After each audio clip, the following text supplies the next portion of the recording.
Not great, but game one picked up by BDSA. Now, sides have stayed the same. Probably should have used that time to talk more wisely about what happened, but instead it felt relevant. Also, side note, SK Prime enjoyers can be happy that they also won game one if you didn't see the break. Now, Orbit and Onimo picked blue side. They decided to stay on here. So what is the adaptation? The adaptations. Now, do we blind pick B1 Talia again, or do we change it up to Jinx, which we talked about before? They've changed it up.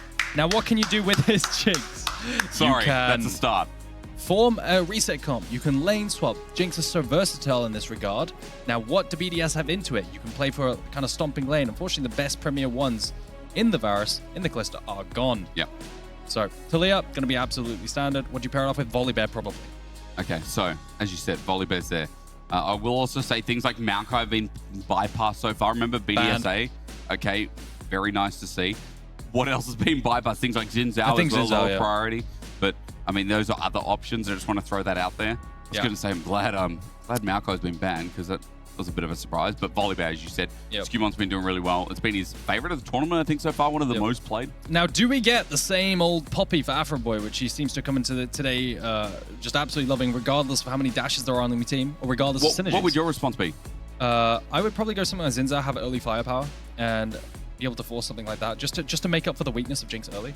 I'm not going to talk about this until it's locked in, because this would be weird. That's not happening. Thank you. I would also potentially opt for a lane swap, but I don't know that's going to happen. You could also secure early mid lane rotation into into the Talia rather. You saw Hui into it last game. Any kind of control mage works, or Rihanna, but it's really up to Royson. He likes to cook up a bunch of things. Generally, you want range into Talias. So premier mid would be Ori or Hui. I was going to say Oriana is something looked at, but Hui last game maybe trying to do it in reverse. Yeah. Seeing it getting absolutely bodied. I can do that, he says. Last game. Sees it. Yeah, it's a good pairing with the Xin Zhao. Yep. A lot of firepower in that draft. A lot of CC chain as well. There's a lot of sticking power, I think. Now, do you pick up AD carry here, or do you drop it because you think you have enough responses? What You would could you do look something at? like Aphelios. Anything with a bunch of single target works as well. Zaya. Then Rakan gets banned away. So, be on them. If they want to pick up their top lane, they could blind pick top. I think you just leave it though for counter pick. There it is. Never. Into the Jinx. We've seen this. Okay. Hyper scaling, free scaling for the Twitch. We've seen it into Xera's, we've seen it into Jinx. There's a lot of discussion and discourse online about how Twitch, he needs scaling and time to scale. So you pick it into Jinx, who also does the same. Okay, I love that again. We're seeing it once more here. Absolutely. It was BDS Academy we're talking about who picked. It was the Twitch before, correct? I think it was. I think they played it alongside Pike. It was Skumon on volley, Pike for Paris. It was, yep. Yeah. Just double checking. We had a lot of wacky picks so far, and again, Orbit and Onimo are the team that pulled wacky picks. I guess just more so into the top lane. Now, what do you want to run me through as we go through top lane ban? Yeah. So each ban kind of tells you what they're prioritizing, right? So Renekton ban indicates we want Fiora or Aurelia. That's what you want. Jack's ban is just something I can't deal with, says Genax, right? Although I do think he has Gragas, but maybe that's also just Prime's best champ because he does like the blind pick. So now we're looking at, Aurelia or Fiora for Prime. Which one do you take away? Not going to take away either. They don't mind either. I want to see a blind pick Gragas on 4 again. Also, maybe Camille is an option too, do you think? I think it could be. I think this champion is just... It needs a lot more. It doesn't have the firepower the other champs do. Even more than Aurelia. Yeah, I think it needs... I'm just not the biggest fan of it. I think you need to get to 14.8 where you have more buffs as well. Okay. But Nautilus. Well, okay. definitely not now. I mean, point and click on anything like Camille. That means more volatility in the top lane is going to hurt too. Yeah, you have the roaming potential from Nautilus now because you're not playing for lane with Twitch. True. Brom's an easy answer into the Nautilus. You could also do Alistair, but Brom is slightly better for the disengage. Brom into Twitch too is actually huge. All right, blocking the auto attacks, Stop the line of fire from the ulti. Yep. This would be a shout out to Paris. This would be. This is Paris special, but I think you just go, you play for the front to back with the Brom. I much prefer this. Oh, Alistair. That's why I listed those beforehand. But top lane, what's your volatile pick, mate? We keep hovering Z. There must be a shout out somewhere. Yeah, I think there's a lot of shout outs. Shout out to Banderas, who shouts out both me and Archer for Renekton. Okay. Wow, that's new. Wow, that's different. That's not. I'm just kind of disappointed. I know. We're highlighting like, what has he got? I'm so used to seeing really cool picks from Prime. I am kind of underwhelmed. Now, what do you have? You could do Rumble into it as Genax. You could do... You're not going to do Gragas because it's a bad matchup. You could do Gnar if you want to be standard. Twisted Fate also works into it. Yone would be a Zeus classic. Oh, it would be. There it is. God. Let's go. This is such a fun draft. This is cool. I mean, again, we talked about Prime being the one who's going to take, volatile matchups top. Genax we talked about as a neutralizer. This is a complete role reversal. It absolutely is. I mean, In fairness, you're probably still going to leave both in isolated scaling and not going to touch them. But in general, yeah, Yone does get the better of Aatrox. There's a lot of solo killing potential, no? There is a lot of spacing. You know, you can dodge in and out of the sweet spots really easily since you have a bunch of move speed from the E and just the way you can dash forward and all this, sticking to the Aatrox. So you get a lot of priority from the Yone. Regardless, though, this game is going to be about mid-jungle pairings. You have the Fleer Volibear combo, so a lot of aggression coming out of that. The Nautilus roaming to pair up with them as well, whilst the Twitch scales up, versus the front to back of Orbit and Onimo, where you play for the standard front line, back line, team fights. And big range themselves as well. With way locked in, Jinx again. The ability to get resets now on Orbit and Onimo. I think the biggest thing is that we've seen some kind of draft adaptation. That's the biggest takeaway here. For sure. That even though they went blue side, the draft adaptation showed their priority in Jinx. Yeah, it's a lot more of a stable bot lane. It's a lot more of a stable top lane. We don't have to invest heavily resources anywhere. We can kind of play non-volatile and scale up for team fights. I think third dragon is going to be crucial for Open Onimo, making sure they're not, you know, too rocky in terms of items. And make sure they get there in the first place. I mean, again, as you said, you labeled it so nicely that there's, you know, there's less volatility. It's not just throwing a spanner in the works, as it were, where a lot of the draft is now thrown up to, even if they fall behind, there's a lot of comeback mechanics, I think, in here as well. Absolutely. And my eyes, though, the key matchup of the game is the mid 1v1. Okay. Because in the flip matchup, Rika absolutely bodied Royson, forcing multiple recalls without having to recall himself in the mid lane matchup. If he could do it, reversing the matchup against counterpick, it's just an outclass. Well, as we get into game number 2, let's find out if Orbit and Onimo, not only with draft, but mentality, have brought in something fresh, because game 1 was over in less than 25 minutes. BDS Academy put them to work, and it was a shock as anything, despite what people say. Kadui does spot out the 5-man trip, though, and then goes into his little kill switch himself. Game has been paused. Kadui says there's no way that there's 5 people bot. Absolutely not. No, and you see on this other side of the map, looking for vision, going to track the enemy jungler. On the flip side, standard. I thought someone from BDSA, I'm like, look at it stream. No, I think it's a lot of potential in the level 1, I suppose, with the Braum level 1. I suppose Twitch doesn't have a very good one, and you have a lot of power with the Braum reset, like the Jinx attack speed, the lethal tempo, as well as the Braum passive. So maybe looking for a potential map, but I don't think that benefits you in any way, so I'm surprised to see it. It would secure Jinx scaling, because they wouldn't be able to be dove. It's not going to lead into anything like a lane swap, is it? No. I don't think so. I don't think so at all. I think we're going to get a standard. How nice. 3 minutes, apparently, is what they're looking at for the pause. Just fixing up some technical issues. Whoever's on the left there, their FPS is obviously too high for our cameras, or what? You tell me. I have no idea why that does that. Imagine playing League like that. Imagine playing League with flashing lights like that. Like, holy. I mean, you can tell the true gamers, right? Look at the dark. True. They are in the dark. Why would you want lights on while you're playing? Actually, there does look like there are some lights on, but not enough. You know, like there's just lights. Some are in the light. Yeah. Some are in the pure dark. Like you see Rika. No lights at all. But this man. Genax is in the dark, dude. Genax is like, it's just because of Rika's camera angle. But then, yeah, everyone else is in the light. Genax is like, no. Doesn't that beanbag look comfy? It does. They've thrown all their stuff on it, though. They've literally just dumped everything on the beanbag. Like, is there a wardrobe or a bench we can put that on? Like, bro, what if one of the coaches want to sit there while watching? Well, actually, probably not allowed to. You're probably going to get out of the room. Yeah, maybe. Imagine if I've thought about this recently. You know, CS, like coaches sit there and they talk to the players in game. Yeah, well, not while they're playing, but they stand on stage because in between in buy rounds, right? Like in between buy rounds and stuff, like in between rounds. But there's no downtime in League. No, there's not. But unless you could like willingly pause under certain conditions. It would be. Imagine if you got 2 pauses in game. Like it would disrupt the flow a little bit. I think one. It'd have to be one. One? You think one tactical pause? One tactical pause. Yeah. And the coach has to can come be in like for like a minute. There can't be any action on the map. Yeah. Right. Someone has to be in base or something. And imagine. Well, yeah, because you couldn't do it around team fights, and it would be like a 10-second timer. Should I build anti-heal here? Yeah, it's like, what do I build? Magi's? Is that okay to go Magi's here? Imagine that. You're like, hey, is Frozen Heart better here or Randuin's? Do the math. Get the analyst on the line. Do the math.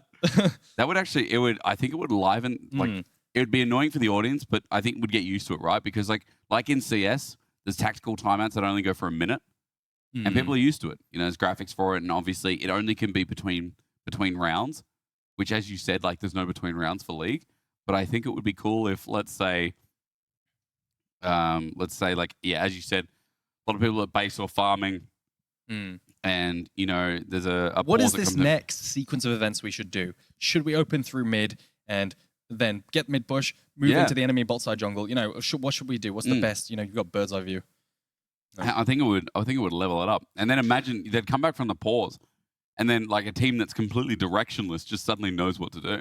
Yeah. It would level up the game. But then they'd have to have counterplays established because the enemy team would also know what to do.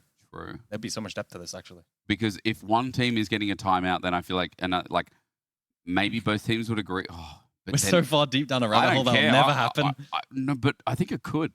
I think you're right. The difficulty though is like the game state, because you never want to have to pause the game state like in a critical moment for any team, right? You give them like 20 seconds advance notice. Hey, there's going to be a pause in 20 seconds or whatever. But then if people are fighting, I don't know. Maybe it's just not viable in League. Maybe it's just a pipe dream, you know. We are waiting for a pause now. I was told 3 minutes. It's just about 3 minutes. And yes, I can see that we're going in. So we're sorted. Thank you for bearing with us. Lovely. In game 2, no tactical pauses this game. Let's see if it gets initiated for game 3. Now, if you just joined us, Orbit Anonymous just went in for a bottom side evade. It was spotted out by Kadui, who went into stealth and backed off.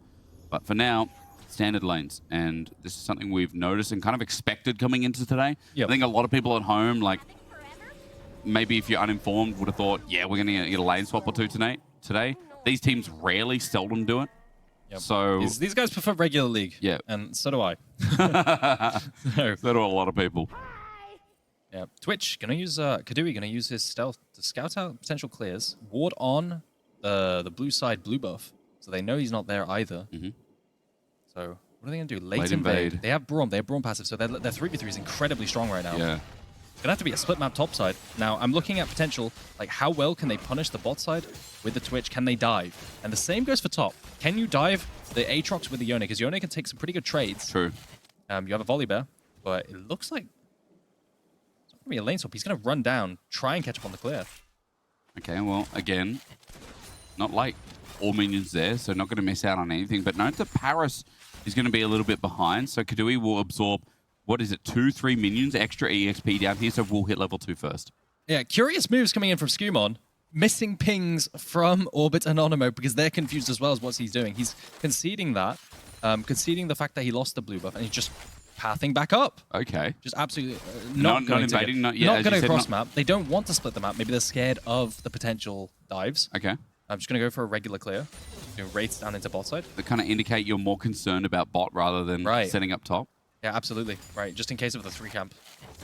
Regardless, he's going to have the top side now. Maybe he can, with the red buff, invade. He's going to have prior from the Yone into Aatrox naturally. That's how that goes. He will have the red buff for a long time because he took it so late. A lot of combat power here in mid-top jungle. As you said, though, I am just looking back towards top because Prime getting the worst end of the trades for Genax. As we said, this guy going to be able to trade so much better. It's, you know what the most OP thing about Yone, I don't know if you agree, but the W is so broken. It is. It is just like the fact that it gives you a shield. Its range is still pretty good as well. What's the counterplay to that? So, yeah, I mean, the worst part is with Lethal Tempo, it would scale down the W cooldown, which is, the cooldown is based on his attack speed. Yep. So then it would be on a 7-second cooldown laning phase, which is unreal. But using the prior from the Yone, Skumon's going to go for an invade. He does have the red buff. That's why he reverse cleared back up. Oh, it's in brush. Spotted out. Nice. Almost pops out, but does indeed get the blue buff. So better late than never. And Skumon still getting his own jungle, then popping up for the blue buff, getting Scuttle Crab and still having Krugs. I guess in the long run, that was a bit of a win. Knowing that he's going to get prior from Rika, once again winning out on this laning phase. Yeah. Going to have to recall now. In reverse. I mean, the fact that this is a reverse matchup to what happened last time. Yeah. Even going even is incredibly impressive. Both mid laners going to have to recall, pick up a tier each. But no TP advantages here or there. Ward's topside accrued as well. Set up in river. TP going to be burnt, as you mentioned. This time Rika is the only one to do it. Actually matched by Royson as well. Yeah. And you can see Braum potentially looking for a roam up as well. popping out wards, so Talia's going to be a little bit more vulnerable. So many wards placed up top side. Gen X, that spacing was nice. Using the E to dodge out on the Q3 right there. Wow. This is a new look, by the way. You reckon? Yeah, so usually he plays these kinds of Juggernaut champions. Sure. But Prime. Prime's getting some good trades himself as well. Yeah, down a level, so I don't think anything should come of that. Okay. The wave state's just not good for Gen X, that's the problem. So he's going to have to recall TP back and try to crash. Now, that could be punished. Denzel's on the opposite side of the map, though, so probably nothing going to come of that. It's going to be a massive CS deficit because of it. Afroboy is now mid, though. Paris is here, but he's going to be spotted out. I mean, the seismic shot flashed away from Skumon, also giving numbers. Afroboy might be in trouble here. Wait for a dredge line to come through, but still held off for the time being. Royson trying to get some burst back on the other side, too. Afroboy got really low. No one dies. I wonder if Paris could have walked up there and auto-attack for the root. Oh, actually, level advantage coming through on the bottom side, though. Let's pause on that. Venom will help even that a little bit more as the wave gets shoved in and Paris returns through. Ultimately, nothing again. Still, lots of mid plays. No flashes now for Royson. Potential regank there. Boy. What a name. Okay, Royson's in trouble.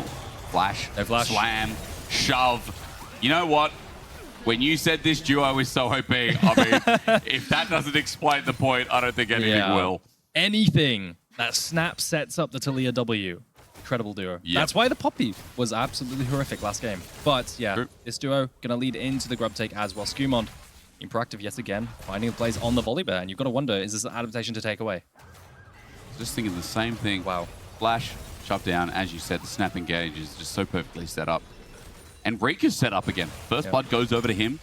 And in the reverse matchup, I mean, this guy's set up to succeed. His double grubs picked up, and Skumon's just going to leave the third. Take a look down bot side. They're trying to find something. They need something on the side of the map because they know the grub take. They haven't finished all the grubs. They don't actually know that the grubs have been taken, leaving one up. Now, he can run down bot side. Afroboy probably doesn't know exactly where the enemy jungle is. He's going to heal up here. At least start a Drake, but remember, there's a scrying ward here, so they know Dragon's going to be started on the side of BDSA. You mentioned Skumon is coming down, and yes, indeed, he's rampaging down, while the bottom 2v2 has to be careful. They don't overextend. Naraman and Chipsy are bursting down, but they don't have enough damage yet. Look at the pings. Look at the pings. They're coming on the way. Paris has a... Rika has a really nice Weaver's wall is up as well. No flash for Royson. He's At stuck 2K, in the pit. The flash in from Paris. Afroboy has to flash himself. He's taking so much damage. Aspiring Spare helping out, but it's on the support. Jungler now down at a 1200 Dragon, while Skumon runs into the backside. Royson getting bear slapped to hell as Naraman and Chipsy are the only ones left, but Kinui's bought time. A seismic shot flashed away from, but the Prom can't buy too much more. Kinui gets stunned up, and a Get Excited Jinx is great for a double, but Skumon again showing that this volley bear has to be banned, man. They got outplayed around Dragon. Skumon peeling off of the grubs to get to Dragon in time, so he secures both the grubs and the Dragon take. Look at this. Royson, without the flash, really struggling to make, to be able to function in the river. He just gets comboed once again. And because of that early run from Northless, not being able to reposition, it's an absolute disaster. Naraman tries to make up for it with the lethal tempo, but doesn't find anything other than killing to Kadui. Nice flash. At least getting a double kill out, but Naraman. Yeah. But I have to say, that adaptation, to peel off of grubs, to make sure you make it in time, because you know the enemy's going to cross-map the Dragon, because you see it on the crab, like you said. Really phenomenal stuff. You called that out. Yeah, again, big brain move. BDSA up 2k gold. The early game looking good again. It's not as explosive as last game. Like, at least there's some kind of a trade with Naraman being set up.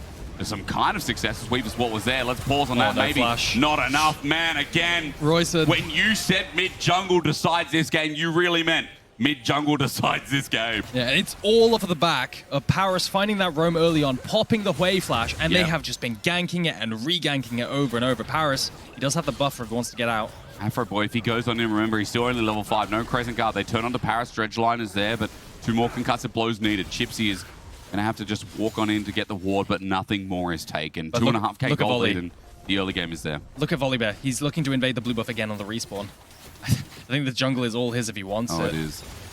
Doesn't have prio, doesn't have his top laner. Rika does have prio, so he could move first. Rika's 3-0, by the way. Again. Like, different ways of picking that up. It wasn't the roam bot, but it was the setup around Dragon. It was the setup through mid. As you mentioned, Paris' roam gets the flash mid. It's punished, and the summoners are used. And do you remember backstage we were asking, like, as Skumon, by the way, is just destroying enemy jungle. Need to pause. Death Rocket dodged away from. Backstage we were talking about, like, well, BDSA punishing summoners. That was good. Under turret, Naraman takes double turret shot. I don't have time to talk about our big brains. That chunk might stop the potential dive. Kadui's going to look for a fight before the Zinzao's there. Wait for the spray and pray. Kadui picks up Gypsy just like that. The Brom has no reaction time. Kadui didn't even ult. Finding the 2v2 before the Zinzao can, Afro Boy can influence. He's just standing there watching them die. Really, really unfortunate. Afro Boy 2 games in a row now, I feel like. Yep. Trying to be proactive with the Poppy, now the Zinzao. Bro, imagine being Prime. Oh, it's rough. Oh, Kadui. gosh. Hang on, I might need to pause. Paris is in the brush. I'm just thinking. Oh, he knows. As he knows Afro Boy's there. What if he was spotted? Zap comes round. through. Look who's back again. Skewmon time. That's a completed Sundered Sky. Depth charge. Bear. Slap. Get another one in. Afro Boy, are you ready to party? He takes another turret shot, but now that Reek is here, Afro Boy has to back away himself, and things just keep getting worse and worse. Man. Orbit and Onomo, do they stand a chance in this series? Oh my word. And you could see Rika dropping waves to come down to make sure the play works out. Let's get into this replay and take a look at what happened. So Paris managed to find this crazy... this crazy hook. But the problem is this chunk denies any kind of potential dive from Orbit and Onomo. True. This beautiful hook, Paris, and then they find a 2v2 outside of the range of Afro Boy. Just outplaying 2 versus 3. So nice on the trade. Rika, though, with the stun back is even better as we come back. The Moore's there, but no passive to come through. Now Paris does get a route back in as a Severing Bolt was an inch away. Neriman is now here too. Super Mega Death Rocket used in the replay must have been towards the Talia mid. There's Dredge line again. I expected that to hit. Bro, Paris is insane so far, but Kadui's angle even more insane. Gypsy jumps in front. This is the Brom counter. Coming in with the seismic shove as he flashes away from, gets him out of dodge. Now Skewmon is behind, ready to turn off the turret, but Neriman gets a reset. That changes plans. Afro Boy ready to re-engage, but Skewmon and Gen X are now here. Yeah, Gen X is here. He's flanking from behind. It'd be a play if they decide to turn off the tower. They're so damn low. Fate sealed flash, fate sealed flash. He tries to predict, doesn't get at the Weaver's wall. Unzones him though, but they still find the dive. Nevertheless, Paris gets the last turret shot, survives, and they don't need things to hit. They're still so far ahead that Orbit and Onomo are just getting thrashed. Yeah, no flashes for Neriman. He gets chunked, and now they can convert that into the last scrub. Dragon up in a minute's 30 seconds time, so they can prepare for that. Skewmon gonna reset after this and move down. There's only going to be 3 grubs this game, remember? Because it was that smart play. They didn't find anything. Rika, is he in trouble? Spiraling speed not there. Severing Bolt. He's out of range once again. Royston just can't get a break. Can't get a break. On both sides of the matchup. I know. The Talia movement, every single dodge. It's insulting and it's a compliment for Rika once again. Do you remember? I need to bring this up because this is something, again, we needed to mention. Prime's going to try and stop the back here. Gen X doesn't have Fate Sealed, so that's why I'm continuing on. We talked about BDSA, some of their weak points were timing summoners, right? And timing mid, through mid jungle as well. What have we seen so far in these first 2 games? They've timed summoners really well and they've punished him. This is how Royston's fallen so far behind, as he is punished for that flash timing so many damn times. Look, speaking of punishing, Gypsy before he flashed, it was seen. Paris is set up for a dredge line. Skewmond is running in, and Kadui now going to come out of vision. That flash. Unbreakable is down, and a kill given over to Kadui again. 3, 2, and 4 on the Blade of the Ruin King Twitch. He's once again fed. The roaming squad of the Nautilus and the Volibear and the Talia. Goon squad. Too much. It's too much single target burst in CC. You just can't get away from it, especially when you're this far ahead. Twitch can follow on the invis, and that one pick is going to convert into a bunch of vision and dragon. Or the side of BDSA. It's just clean. It's just clean. I mean, I like the response from Orbit and Onomo in this draft for this second game, but I think we now have to react again as pick off. Good damage here. Rika onto Royce, and look at this. Wait, almost dead. The eye luckily saving.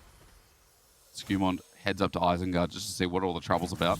Yeah, gonna be able to take away golems if he wants to here, and potentially set up for a bot dive. I don't know if you did that on purpose, but that was very nice.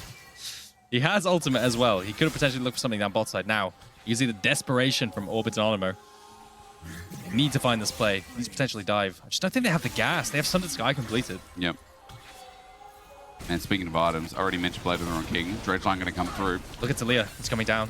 Once again on a full item herself as well. Depth charge there, buys time, and Afro Boy might be out, but look at the 2v2 of bot side against 4 members of BDSA. A slapping, a shellacking, an absolute banderas of a play once more. Ode comes through, Stormbringer turns the turret off. Skewmon cannot be given Volibear again. Somebody take the honey away from him. He just crushes Neriman underfoot. That one play, they tried to force something. They don't have mid-prio ever. It's just absolutely brutal. Just take a look at this again. Paris, he just presses R. Right You on. have Rika coming down as well with mid-priority. Nerman has to flash the combo, but then he's kind of stuck, and just watch the smush underneath from Skumond. Bro, Skumond is playing out of his mind He today. is. This is, I want to see him on something else. I don't think you can give him volley back. There's too much agency in it. Yep. Problem is then you have to drop a bunch of bans that you were... It's really, We're really already rough. banning what? Vi? What else are we banning? Maokai. Vi, Maokai from BDSA. They're the ones banning that.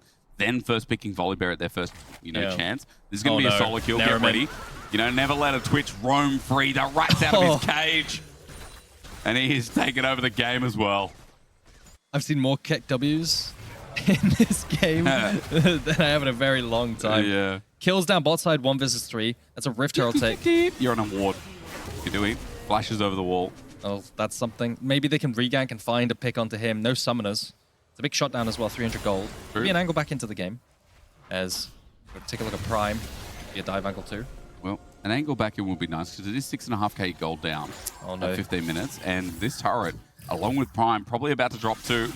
But Genax setting up for the dive. Dredgeline hits a wall, but it opens up the depth charge. The Fate sealed easy. Does it? Prime heals up for a little bit, but not before Genax gets the final seal of Fate once more. For BDSA, as the rocket comes through, but on an enhanced recall, it does nothing.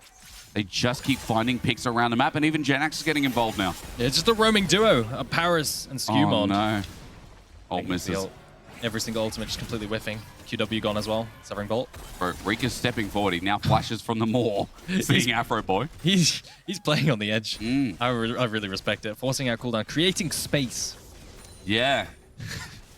In a good way?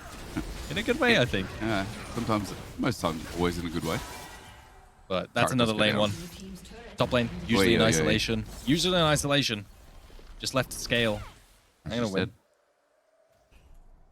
I mean, the Yone is... Yone is another problem. Well, let's be real. This game is more than likely done because we talked a little bit about draft coming into this. We talked about how important mid-jungle was. That hasn't kicked off.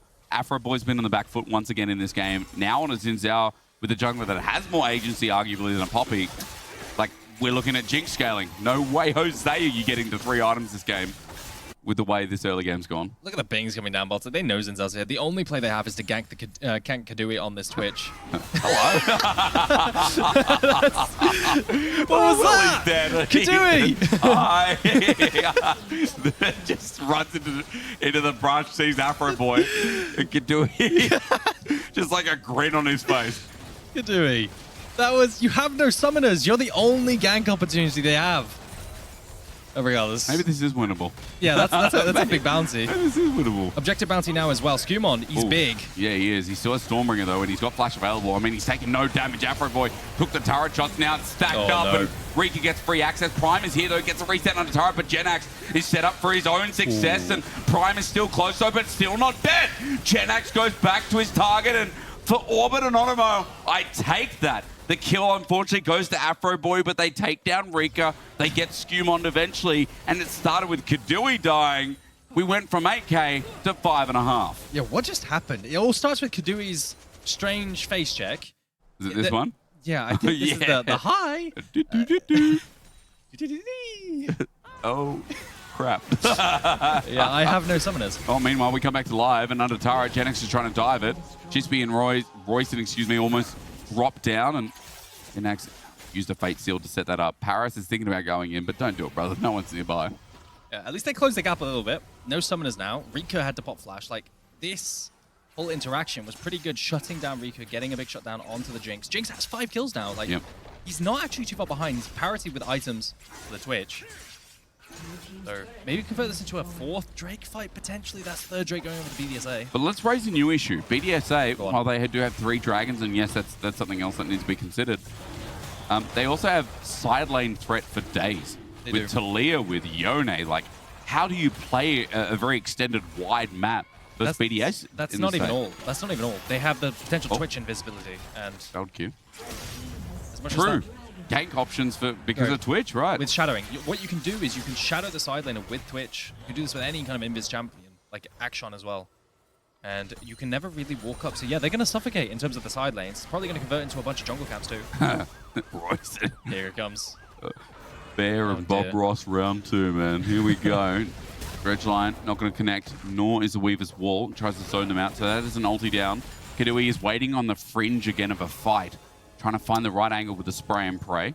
The problem is they can't look for the side lane plays because the reasons we mentioned. So they're going to try an ARAM, try and find a pick, overload a side lane. They are losing tier 2 bot. And the cost of this is losing tier 2 bot, like you Yeah. said. So trying to find a pick with the chances you have, because you need numbers to kill anyone, and conceding bot tier 2 for it, the chance of finding the pick just isn't there. And, no.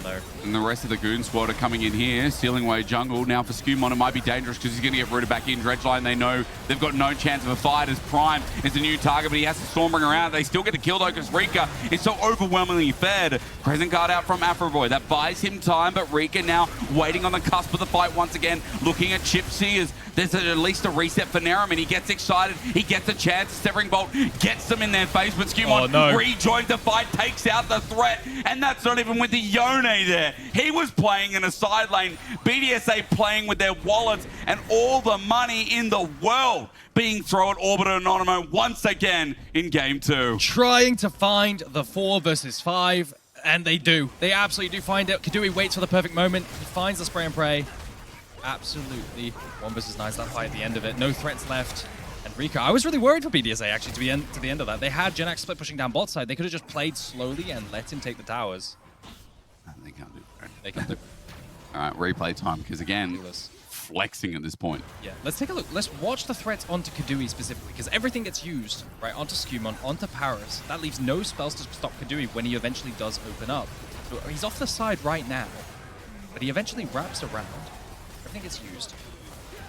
No Qs, no W for Zinzap, as well as no traps. So eventually, once that does happen, I realize I may have built this up too early. Well, there it is. No spells. But he just wasn't in the fight the whole time. I think he was marking off the AD carry, the Jinx, because Jinx was having to try and contribute. No. Oh, there he goes. At least we're getting more fighting, but Royce is dead. Yes, he is. Oh. And Rika gets killed number 10. That is a dominant performance. That is what I wanted to see, to be honest, because I've been kind of disappointed, honestly, by Rika's performance recently in various matchups. But now, I'm putting his foot down. This is really, really good. TP going to be used, and BDSA just going to pick up the Baron.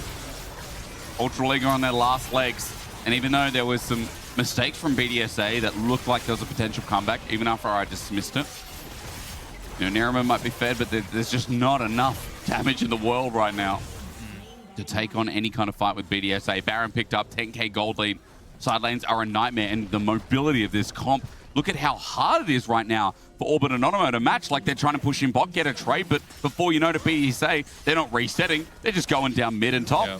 At least they get an objective bouncy, but they might trade this for an inhibitor both in mid and bot, at the very least the turrets. Genax, as he goes over the wall, almost finds Royce in good sidestep, but that's just a threat, again, that BDSA can attack in a flinch. Now going for topside turret. They're going to have a bit more defense on the side of Orbit and Anonymous as their bot lane backed away, so 5 members here. But the poke also a bit of an issue. Now getting trapped down. It's good. Rika's being caught out, but he's got support. The backup there as he flashes out the back. It's such an overcommit from Prime. He gets a shutdown, but now he's on his lonesome as now the dredge line follows through. The claw out as well. The range good. Finally, Orbit and Anonymous getting a little bit more in for Genax. Getting punished here, but he turns around, tries to find something onto Nerima. He does Genax. it. Man, is that baby Zeus or what? Genax sits strong, at least stops that recursor, and BDSA getting punished, but Orbit and Anonymous won't get much more. Finding the trade play for Orbit and Anonymous. This is exactly what they needed. They stall at the Baron. They do stall it. And let's take a look at this replay. Like, I think this was a bit of an overreach. Rika gets caught on the traps, has to flash away. Prime finds the angle to keep going. Gets the big pop. Now he falls, and it's a 1 versus 1. Genax goes forward, and you see a bunch of chunks. This is really, really, really good. Neriman actually managed to find the reset on the Paris as well. Which doesn't continue. He could have sidestepped the Q3 here if he moves upwards, but still, you'll take that any day if you're Orbit. As you said, positive because alternative is losing the game. Yeah, Rom got the shutdown. That's unfortunate, I have to say. Go on, hit. Gonna go in Susan there. Yeah. But look, I mean, you're grasping at straws, right? Again, stopping the Baron play is great, but now you have to stop Sol. Yep. I think maybe some kind of Hextech portal flank. Oh, yeah. Here. Look for it. Which is very far away. They're starting this up. Both AD carries have subs, so... But I'm worried. Look at the Kadui flank. Take a look at Kadui. He's coming from flank from the side. And he's 3 items. Absolutely massive. He's 3 items with flash available. He could just open up here. This is... Waiting for the Brom to come through. Aragon, it's a 5k, the Dragon now. Orbit and Onimo getting pulled between Genax and the flank as well. Kadui trying to run on in. The depth charge flash. Nariman, the pure target. Royson, the next one. Kadui flashes back and spaces as well. Afroboy with a good crescent guard. Holds off time. Dredgeline for the re-engage while Dragon still gets looked at. But this Jinx is alive. For Orbit and Onimo, it's not the worst play to start off. But as Prime goes down and Hextech Gate goes with it as well. Excuse me, Hextech Dragon. Nariman now followed up. Orbit and Onimo. It looked good to stall it out, but as the play comes through in fruition, it's only the mid laner to survive and a Hex Gate given over. Hex Gate, Hex Dragon just helps seal the deal. And a massive team fight coming in from BDSA. That is Hextech Soul, like you're saying, and probably the best Soul at that. Now, that was a really, really interesting fight. I thought Kadui would open up sooner, but I think he was waiting for the Braum shield to come out so that he could actually auto-attack. By the time the Dragon gets low, as we're going to see, at 5k, they feel pressured, Orbit and Onimo, to go forward and try and contest it. I think the Braum shield must have come out there, and Kadui pulls the trigger. Now, the problem was here, the Talia will cut off the Jinx, so Nariman couldn't actually auto-attack in that fight. If you take a look, this keeps going. Nariman's going to get cut off right here, and he's going to be out of range. So Prime is left all in his lonesome. Afroboy can't get any help. And Braum shield she wrote. Nariman's doing damage though. I mean, that's what's so rough about this game is like, even despite the early game, Nariman has at least caught up some gold. That's just purely due to kills. And we come back to live, and Royson is dead. That's a one-shot. That's a 3-item Yone. Hextech Soul on Yone is a lot of fun. The chase down is sticky, dirty, yuck. You know? But it's going to be a siege 1-3-1, or 3-1-1 rather. Incredibly easy if they line up the waves now. Big problem they had in the last Baron siege was they didn't sync up the waves very well. True. Now... Oh no, this turret's so low. Doesn't do anything. Can you let my Twitch in, please, they say. BDSA still get the turret down, the Weaver's Wall down. Paris is frontlining for now. Look at it again. Prime, another good player who's trying to bring this back, but when you're so far down behind, doesn't matter that Brom Wall's good and it buys time. Prime going to follow through, and Gypsy's next on the menu. It's been a hard-fought loss, you'd say. Orbit and Onimo have given us a lot more to work with than the first game. There's been adaptations in both draft and even in the gameplay. But one thing is for sure, Jungle Diff reigns supreme in this series so far. Afroboy sits there watching while Skewmond has already got the Long Island iced tea in the bank. This dude probably going to get another one with the performance and how it's going, as the shove back from Royson enables a double to end the sweet note. At 26, 27 minutes, BDSA continue playing with their food. It's a buffet every single morning. The food keeps getting better and better, and I can't wait for what day number 3 is going to hold. Skewmond and Rika, they dominate their opposition. They flip the matchups, and they continue to do so. I mean, I'm just going to highlight Rika.